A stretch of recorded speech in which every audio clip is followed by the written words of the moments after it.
Nobody should have been watching her that way. A weathered man down on one knee in the summer heat, gaze locked on a young woman perched with both legs thrown over a sun-scorched boulder. From far off, it looked like something a righteous town would never forgive. Hot wind pushed dead weeds across the open ground outside Laramie, Wyoming territory, and Cole Hargrove didn't budge. His horse lingered behind him, reins hanging loose, ears twitching against the flies. The old barn sat silent in the distance, and the young woman before him was trembling from somewhere deep. She'd been running since before the sky turned pink, twice over. She had gone down hard more than once and nearly given up, but terror has a strange way of pulling a body upright when everything else has already quit. Bare feet through wire fences and brittle scrub brush, and by the time she collapsed onto that rock, it wasn't a choice anymore. Her legs had simply made the decision for her. Her dress was split across the back, thin cloth hanging open where it had no business being open. One knee had swollen dark, the skin raw and scraped clean, her bare feet caked with pale dust. She tried to gather the fabric around herself, but her fingers kept shaking too bad to manage it. Cole stayed where he was. Gave her room, let the silence do what words couldn't. He had seen damage before.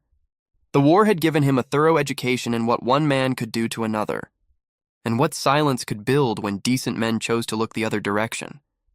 But this felt different, quieter, colder in a way fire couldn't fix. The young woman swallowed hard. Her eyes flicked toward him once, then away again fast. She had that look people get when they've learned to brace themselves around strangers, like whatever came next would be something they'd have to survive. Cole peeled off his coat slowly and extended it toward her, not stepping any closer. "Ma'am," he said, voice low and unhurried, "nothing bad is going to happen to you right now." She hesitated. Then, with a sharp, desperate motion, she turned just enough to let him see what was along her side and back. The bruises ran deep, dark, old and new both. Her voice barely made it out. "See for yourself," Cole looked. And everything inside him shifted. Not anything improper. Not fascination. Something closer to recognition. The kind a field surgeon learns to carry like a stone in his chest. These weren't the marks of a fall. These were a record. A long and deliberate one. His jaw went tight. Not from shock, he was past shock. From the weight of knowing exactly what he was looking at. He stepped back, giving her more space, then set the coat on the rock beside her instead of draping it over her shoulders. She pulled it around herself like it was armor. "Who?" Cole asked quietly. She didn't answer right off. Her lips moved without sound first. Her eyes filled with something that wasn't just pain. It was the kind of fear that had taken up permanent residence. Then came the name, barely above a whisper. Denton Voss. The hot wind rolled through the dry grass. Somewhere distant, a fence post groaned. Cole's eyes drifted toward the road cutting through the flat land. If that name was real, then nothing about this afternoon was finished. He looked back at the young woman on the boulder, still shaking, still holding herself together under a stranger's coat. And something moved inside him that he had buried deep after the war came home with him. A sense of obligation. The kind that won't let you sleep. Because if what he'd seen was real, somebody was already coming, and they wouldn't come asking nicely. The question wasn't whether she was telling the truth. The question was this. When that man showed up to drag her back, would Cole step aside like every other person in her life already had? Or would he finally plant himself on the right side of something and refuse to move? Cole didn't press her. Men who pushed too fast were usually hiding something. He walked to the well instead, drew water into a tin cup and set it down halfway between them. Close enough for her to reach without coming to him. She took it. Both hands wrapped around it tight, water running down her chin. She didn't seem to notice. That told him plenty. Ruth Calloway came riding in not long after, moving slow the way she always did, like the land itself had taught her patience. Her eyes were quick and sharp, taking in the young woman and then Cole in one single sweep. She didn't waste words on questions that didn't need asking. "Inside," she said simply. Cole stayed near the door while Ruth guided the girl into the cool shadow of the barn. He heard low voices for a while. Then silence. Then one brief, muffled sob that stopped itself short. The ones with the most left inside them cried fast and then squared their shoulders. Ruth came back out a few minutes later, drying her hands on her apron. "It's real bad," she said. Cole didn't ask for more. He could already fill in what she meant. Ruth dropped her voice further. Wasn't an accident. And it wasn't the first time either. Cole exhaled through his nose. He'd heard sentences shaped just like that one before. Different geography, different names, same story underneath. Inside, the young woman, Clara was what she finally offered, sat curled inside his coat like she was trying to take up less room in the world. Cole crouched near the entrance, far enough away not to crowd her. "You got people somewhere else?" he asked. "Family outside this county?" She shook her head slowly. "Married," she said. The word came out flat, like it explained everything and nothing. Cole didn't react fast. He sat with it a moment. "Your husband the one who did this?" Another shake. Then the quietest voice he'd heard in a long time. "He don't stop it." That landed harder than a fist would have. Cole leaned back a little, breathed, then asked again for the name. Denton Voss. He knew it. Anybody who'd spent time within a half-day's ride of Laramie knew it. Not the kind of name that came with a reputation worth having, the kind folks avoided mentioning in mixed company. Ruth crossed her arms. "That whole family's been rotten since before the boy was grown?" Clara looked at the floor. "He told me if I left, he'd say I robbed him." Said not a soul would take my word over his. Cole let a quiet, tired sort of smile cross his face. "Men like that always figure they're the only one who gets to tell the story," he said. He rose up to his full height, brushed the dust from his vest. "Let's see how his version holds up in front of the sheriff." Clara looked up fast, alarm crossing her face. "He'll ride after me." Cole glanced out at the long, flat land baking under the afternoon sun. Something shifted at the far edge of the road. Heat shimmer, maybe. Or maybe not. "Yeah," Cole said plainly. "He will." He rested one hand near his holster.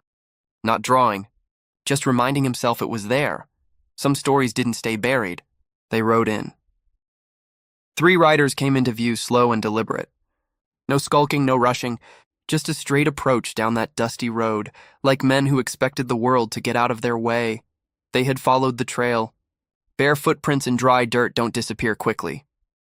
Cole stood in the middle of the yard, one hand loose near his gun, the other hanging easy at his side. He didn't call out. Men arriving like this weren't coming for conversation. Behind him, inside the barn, Clara went completely still. Ruth leaned close to her, murmuring something steady and quiet. Cole kept his eyes on the road. The lead rider came into full view. Tall, long, sitting that horse like he'd been assembled on top of it. Denton Voss. No badge, no urgency. An old scar traced one cheekbone, pale and permanent, the kind a man earned in bad circumstances and never once mentioned. He wore the expression of someone who'd decided long ago that the world owed him deference. The other 2 fanned out slightly as they closed the distance. Not clever men, but obedient ones. Voss brought his horse to a stop several yards short. Didn't dismount. Didn't need to establish dominance any other way. "You've got property on this land that belongs to my kin," he said. His voice was even. That was the unsettling part. Cole didn't step forward. "Only thing on this land," he said, "is what decided to stay here." Voss gave a thin smile. "Girl's married. I suspect you understand how that works." Cole tilted his head slightly. "Funny thing, marriage don't usually leave marks like the ones I saw." One of the riders behind Voss snorted. "Wrong decision." Voss didn't turn, but the sound died immediately. Voss leaned forward in the saddle. "You don't know the full picture," he said. Cole nodded once. "You're probably right," he agreed. "So let's go into town and tell it to somebody who can sort it out properly." Something flickered across Voss's face. Barely anything, but it was there. "No reason to drag the town into a family matter," he said. Inside the barn, a boot shifted on the wood floor. Clara was still listening. Cole took one slow step sideways, positioning himself squarely between the riders and the barn door. "Then I'd suggest you turn those horses around," he said, "before this gets considerably louder than you came prepared for." Voss studied him now. Taking real stock of him. An older man, hands relaxed, eyes steady, with no fear worth mentioning. That bothered him more than a drawn weapon would have. Without a word from Voss, one of the hired men dropped off his horse and started moving toward the barn at a quick stride. Cole moved first. Not explosive. Precise. He grabbed the handle of a long-handled shovel leaning against the fence post and brought it down in a sharp arc. Caught the man clean across the wrist. metal on bone. The knife hit the dirt. The second man came in from the right. Cole turned into it, took the blow across his shoulder, then drove his elbow back with enough force to send the man stumbling hard into the water trough. The pain lit up his arm sharp enough to remind him his body wasn't what it was at 20. Water sprayed up. The horse sidestepped. Dust billowed. Voss didn't move. He watched. He was the kind of man who used other men up first and only committed himself when the math looked right. Then, deliberately and without hurry, he let his hand settle onto the grip of his gun. Cole saw it. He didn't draw his own, because the instant that happened, there was nothing left to talk about. And somewhere just behind him, a young woman was barely breathing, waiting to see what kind of man Cole Hargrove actually turned out to be when things went to the edge. So the question wasn't whether Voss would draw. The question was whether Cole would act first or wait one moment too long. Cole didn't pull the trigger, not yet. His hand stayed near the iron, but his eyes stayed fixed on Voss. Men like Denton Voss were built for exactly this kind of standoff. They needed the other man to flinch first. It justified everything that came after. Cole had watched that game get played out across 2 years of war. Young men with fast hands and clean consciences who thought speed made them righteous. It hadn't. It just meant they finished being wrong a little sooner. Voss let the silence stretch. Then, slowly, his hand came back off the grip. Just an inch. Not retreat, an invitation to believe it was over. "You're turning a small thing into something it doesn't have to be," he said. Cole let out a quiet breath through his nose. "You're the one who made it this size," he answered. Behind him, Clara shifted again. That small sound said everything. Voss heard it. His eyes tracked toward the barn doorway. And there it was, plain as sunburn that need to own. Not land, not horses, people. "My brother's wife belongs home," Voss said, his voice a degree tighter now. Cole nodded once. "Your brother isn't here," he said. Voss's jaw moved like he was chewing on something he hadn't expected to taste. Cole made his move then. Not a violent one. He stepped back. Deliberate, unhurried, the step of a man making a decision rather than retreating from one. "Here's how this goes," he said. "We all ride to Laramie. You bring your brother. Clara speaks her piece to the sheriff. The law handles what comes next." One of the men on the ground groaned, clutching his wrist. The other stayed put beside the trough, dripping, not eager to try anything else. Voss looked at them both. Then back at Cole. He didn't like what the numbers said. Not in daylight. Not with a witness like Ruth Calloway already standing in the barn doorway with her arms folded. "Fine," Voss said at last. The word came out wrong. Not like agreement. Like a man who had just decided to change the battlefield. Cole caught that. So did Ruth. Clara's grip tightened on the coat wrapped around her, but she said nothing. They moved quickly after that. Horses turned. Dust lifted and rolled. Cole kept Voss in his line of sight the entire way. Men of that breed didn't accept defeat. They simply relocated it. The ride into town was long enough for a fabricated story to pick up speed and find its footing. And by the time Laramie's main street came into view, something already felt wrong about the air. Too still. Too arranged. Voss didn't look like a man riding into uncertainty anymore. He looked like a man arriving somewhere he'd already been. At the sheriff's office, sitting on the bench outside with his hat turning slow circles in his hands and his eyes on the ground, was a man Cole didn't recognize, but Clara clearly did. Her entire body went rigid. Her husband. Already there. Already waiting. This hadn't been a chase at all. Voss had never been behind her. He'd been in front of her the whole time. Which meant the story already being told inside that office wasn't Clara's story. Someone else had gotten there first and planted the version they needed. The question now was the hardest kind. When a lie gets told first in a town where everyone already knows the family's name, how do you pull the truth back up before it gets buried under the weight of it? The inside of the sheriff's office was close and warm. The kind of room where words stayed and settled. Eli sat in the corner, eyes down, hands moving restless in his lap. He looked like a man rehearsing something he wasn't sure he believed anymore. He glanced once at Voss, then stared back at the floor. Clara nearly came undone right there. Not from pain. From watching the truth get crowded out before she even had a chance to speak it. Cole didn't raise his voice. Didn't slam anything down on the desk. He'd learned a long time ago that the loudest man in the room rarely had the most to say. He spoke plain, clean, factual, what he had seen when he found her. what condition she was in, what Ruth Calloway had observed and could testify to without hesitation. He laid it out piece by piece like a man building something that needed to stand on its own. Sheriff Aldridge listened the way a good lawman listens, not for what he wanted to hear, but for what didn't fit. And Eli, sitting there in that corner with the weight of however many silent years pressing down on him, started to crack. Not all the way. Not clean or easy. But enough. His voice came out rough and cracked when it finally came, and in it was something a fabricated story never carries convincingly. Exhaustion. The particular worn-out sound of a man who is tired of being afraid of his own family. That was enough to start the unraveling. The rest followed.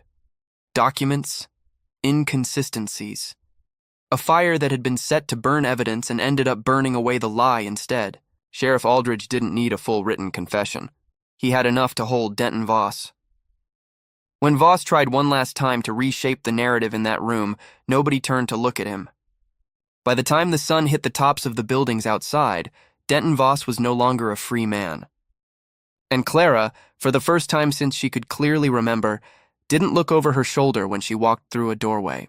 Weeks went by, then months. The land stayed unchanged, same dry heat, same long evenings, same silence that asked nothing of you. But Clara changed inside of it. She stood with more height in her spine. She spoke to people directly, without flinching. She worked alongside Ruth and learned the rhythms of a place that didn't ask her to make herself small. And Cole stayed what he had always been. Patient, present, never pressing for more than she was ready to offer. One evening, when the sun was bleeding orange across the same stretch of ground where everything had started, Clara stood beside him and didn't say anything for a while. Then quietly, "That day I told you to look. I thought I was showing you something that had been destroyed." Cole gave a small nod. "Now I think," she continued, "I was showing you what was still fighting to survive." Cole was quiet for a moment. "Not many people get a second chance at that," he said. She turned to look at him. Not with fear, not with hesitation, just with the plain and steady eyes of someone who had earned the right to make her own choices. She didn't reach for his hand right away. She just stood there next to him, present and unafraid. And for the first time, that was more than enough. No urgency. No debt owed. Just a choice made freely. And maybe that's the part worth holding on to. Not who rides in to help, but who stays long enough to let you find your own footing again. Now I'll be straight with you. Stories like this one don't arrive wrapped up neat and clean. They get gathered and remembered and shaped sometimes so the lesson can be seen through the dust. The images you're looking at are created to help you feel it, not just follow it. If this isn't your kind of story, no hard feelings. Go rest, take care of yourself, and we'll cross paths some other time. But if it stuck with you, even for just a minute, then sit with it a little longer.